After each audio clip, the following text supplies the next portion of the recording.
Hey guys, and welcome back to the Engine Bench. This is the beginning of a new project. I think we're going to call it the Basket Case R1 because that's the way it came to me. So basically, it's a 2004 Yamaha R1 that has had pretty much what I'm going to call the worst life imaginable. Here's kind of a picture of the way I got the bike. The engine was not in it. The frame was taken apart like this. You can see it right here. It's pretty rough looking. The front fairings, aftermarket. I mean, it's just really in bad shape. The swing arm here, it has a hole in it, so that's kind of an issue. And then of course we get to the engine, which is obviously on the bench here, taken apart. So like many R1s, it spun a rod bearing. Someone used entirely too much sealant on the engine, which ended up getting picked up in the oil pickup, stopping it up. Engine started for oil, and the rest is history. So what's the point of it then? So the point here is going to be to rebuild this R1 to as original state as possible, as cheaply as possible. So basically to get that done as right as possible within a reasonably small budget. Probably likely Chinese fairings and some other things like that. Okay, enough talking, and let's go ahead and get back to the engine here. So this engine here is actually not the same engine that came in that bike. That bottom end was pretty much garbage. Luckily, I found this engine, which is another 04-05 engine, that dropped a valve. So it destroyed the upper end of this engine. Here you can see a shot of that head right there. Unfortunately, I don't have the piston anymore, but the valve was completely stuck through the piston. The original rod is right here, and that's what brings us to open up this case. You can see it took a bit of a hit. Hopefully you can kind of see that bend in it right there. It's a little bent. These rods are fractured. Unlike some of the earlier bikes you may have seen on this channel, this rod's actually made in one piece, and then they put a chip in it and crack it open like that. So you can kind of see there on that bottom that they're kind of rough edges, and they almost lock together. So these rods, one thing, they always have to be, I mean, any rod really should be a pair, but these have to be. So this rod though is a B5. It's kind of hard to see there. It's a 5VY rod. Luckily though, we had another engine. It was the engine that came out of that bike, the original one. This is that rod. It's also a B5, so it's exactly the same size. When I'm saying size, I mean the inner size here for the rod, as the one that came out of it. So that's great. That makes things a lot easier. This crank is a 2-1-2-1. Those are the sizes of the journals going down the crank, being a 2, a 1, a 2, and a 1. The rod is a size 5.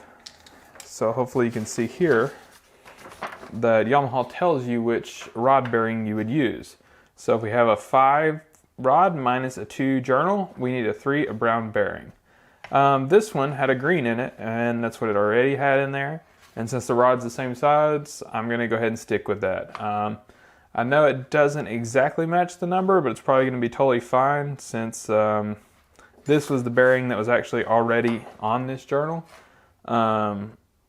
It's just getting a different rod on it. So as long as the clearances check out, it should be fine. The one thing to note on these rods though is you always have to use new bolts with them because they go into plastic deformation.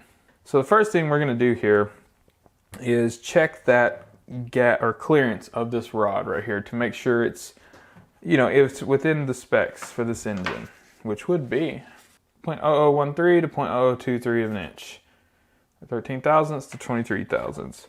So I have my plasti gauge green here, which goes from 0.001 to 0.003. So it'll cover the range we're trying to get here.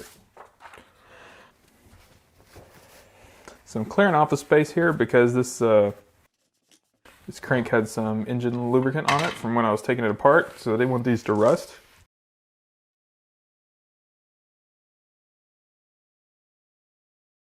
Okay, so you're probably wondering, why don't I check all these other rods too?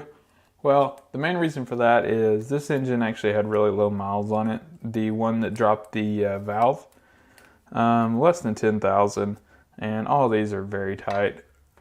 And there's no signs of oil damage at all in this lower end engine. And when it blew, he shut it down immediately. And I cleaned everything thoroughly, all the oil passages. but there were no issues in the bottom end. All the damage to this engine was pretty much completely in the top end. So I'm laying this, there we go, plastic gauge down there. And then I'll go ahead and get the rod bearing ready, or the rod and the rod bearing ready here. So for this, of course, we won't have any lubricant in here. Of course, one thing here, you want to make sure there's no lint or anything at all. These are lint-free rags, because that'll mess up the clearance on the bearing. So now we're going to come in with this rod. These are directional. They have different letters, 5VY on that side. This one says Y8. I'm not entirely sure what that means, but for this engine, the 5VYs go that way, towards the timing end of the crank here. So I'm going to bring this part in from the bottom here, just like that. Then I'll bring the top cap in, making sure I got it the right way. And we want to try to move this rod as little as possible once it's on here. So I'm putting it kind of where it's resting, where it would want to hang. Then I'm going to take the bolts here, start putting them in. These already have some oil on them. The new ones don't though, so we're going to put some lubricant on those. And I'll just use this to gently turn them down. So with these fractured rods, you really got to make sure that they go together like they should. The way I always tell is, when you're looking at it from the side, once you tighten these rods down, the fracture actually goes away and it looks like they're solid again. Okay, so now we got to tighten this down, which is a bit of process in itself. So first, it's going to be torqued down to 20 Newton meters, plus 150 degrees. So that's going to be quite a bit on this rod. So go ahead and put the 20 Newton meters in here. So I'm going to do a bit on that one, then I'm going to come over here until I get on this one, until it has a bit of pressure on it.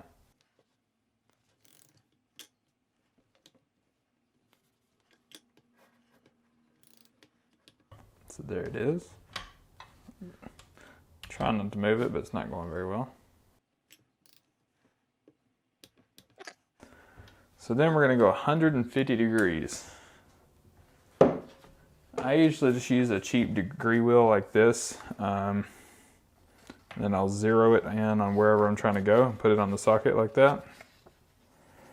Or behind the socket sometimes, it just depends. So for this one, 150 is going to be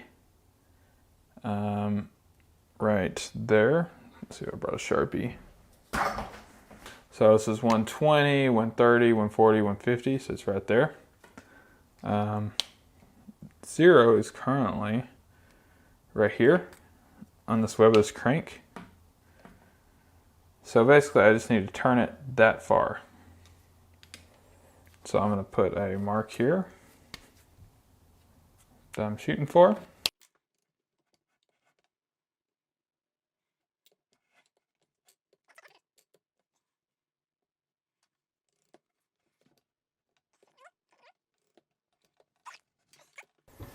So there we go. Sorry if they get off camera. Not the easiest thing to do here by yourself on camera. So now I'll try this one. So I'm going off this same kind of spot here on the crank, the 0 degree mark.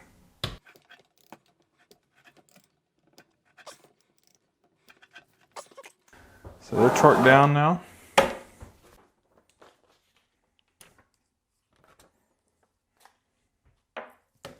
Be a little more careful when we're doing it for the final time, but this is just to that. Alright, so now I'm going to go ahead and loosen these up.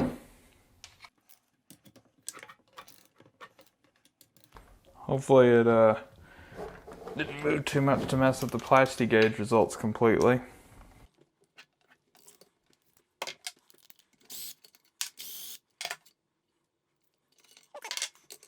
So there's a bit of smearing, but I think we got the general size of it there. So we'll come in here with our plastic gauge reader,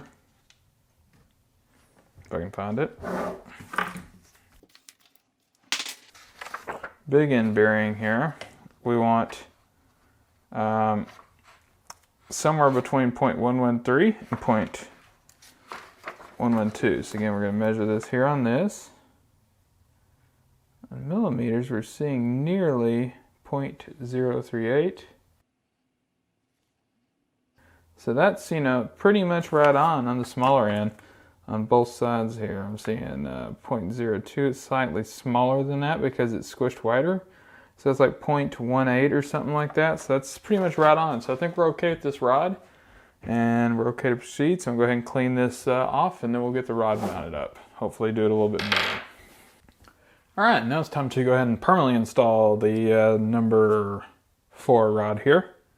So the first thing I'm going to do is apply a bit of this assembly lube to the connecting rod bearings here.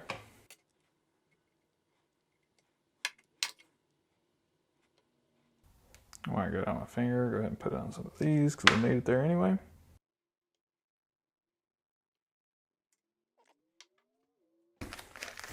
Okay, so here we got our new rod bolts from Yamaha. So the reason you have to use new bolts every time is when these torque down, they actually stretch some plastically, which means they deform past what they can rebound to. So it's like if you bend a piece of plastic and you see the white thing come up and it doesn't quite go back to the way it was before. That's the same thing that happens to the steel, basically. They do that because it's they're torquing it to a certain thread stretch. So that's why you have to get new bolts every time.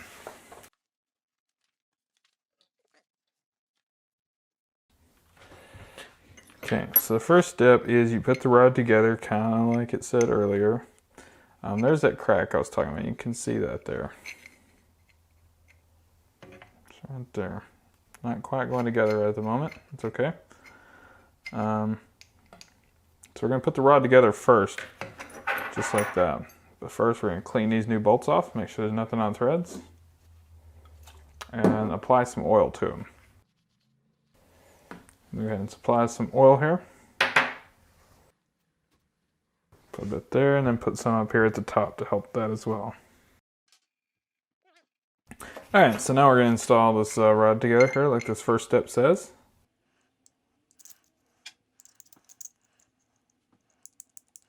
You'll kind of feel it go into the place it wants to go. So we're going to torque these down to 15 Newton meters, then retighten to 29. So I'm going to go to 15.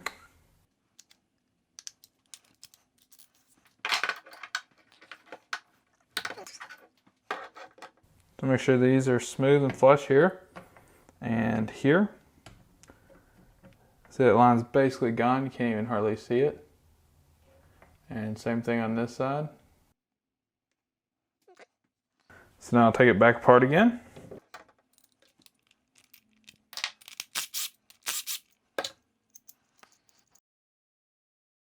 So again, remember the 5VY goes towards that side of the engine. I'm going to drop that everywhere and mess it all up. That goes just like this. Start those by hand. Get them down gently.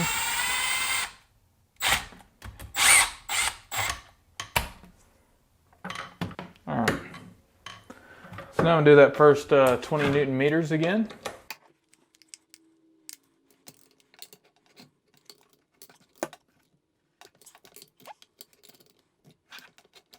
Alright, so I've got that first part done again there.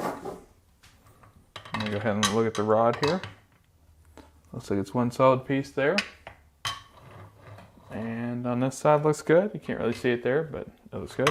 Alright, so I think the rod's as it should be, so now I'm going to get ready to do that much higher torque, hopefully. Again, here we're going to use the degree wheel because it's going to be 150 degrees. Find a good mark to start that on.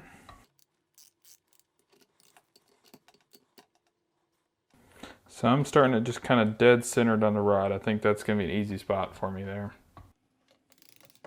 I would like to do this in one pull, but we'll see. Nope.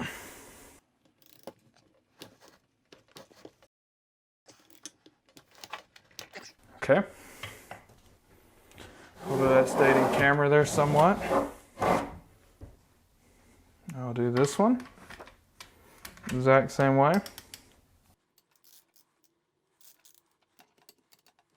Get the zero lined up straight down. Okay. Got it. Okay, so the rod is torqued down and ready to go.